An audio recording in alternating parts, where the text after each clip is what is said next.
एक बार नारद जी ने भगवान विष्णु से पूछा, भगवान यह बताइए कि माया क्या है। भगवान विष्णु ने उनसे कहा, समय आने पर आपके प्रश्न का उत्तर दूंगा।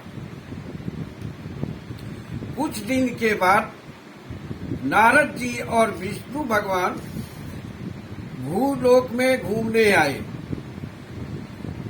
घूमते घूमते भगवान विष्णु को प्यास लगी। उन्होंने नारद जी से कहा, देव ऋषि, मुझे बहुत जोर से प्यास लगी है, मुझे पानी पिलाइए। नारद जी कमंडलू लेकर पानी की खोज में निकल गए।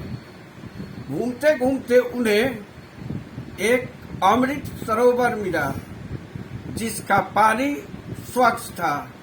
वे जब सीधी से तालाब के नीचे उतरे तो उन्होंने देखा कि एक अति सुंदर महिला स्नान कर रही है। नारद जी और उस महिला की आंखें चार हुई और दोनों प्रेम के बंधन में बंध गए। इसके बाद नारद जी उस महिला के साथ उसके घर आए। घर आने के बाद अलग घर बनाया।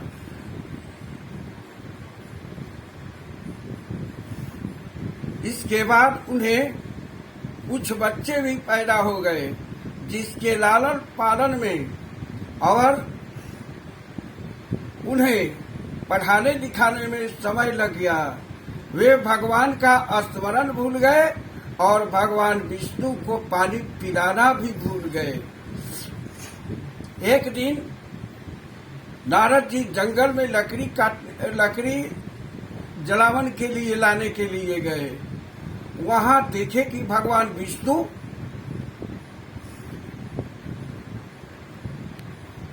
प्यास से छटपटा रहे हैं। उन्हें प्यास से छटपटाते हुए देखकर नारद जी दोहपच में पड़ गए। इसके बाद तब उन्हें याद आया कि भगवान विष्णु प्यास से छटपटा रहे हैं।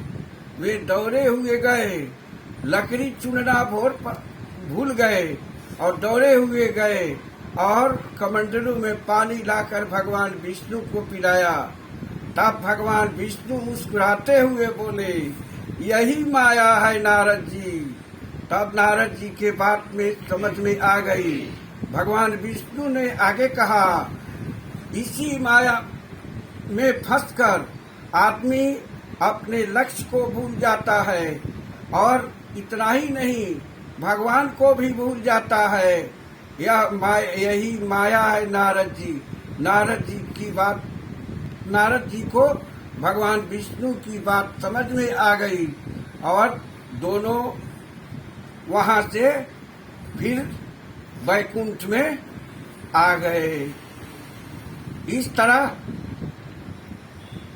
जीव भगवान से वादा करके आता है कि मैं दुनिया में जाकर उसकी सजावट में चार चांद लगा दूंगा और भगवान का स्मरण करूंगा। लेकिन जब वह धरती पर आता है, जन्म लेता है, तो वह अपना वादा भूल जाता है। इसका कारण माया ही है। मैं हूँ आपका शत्रुघ्न तिवारी।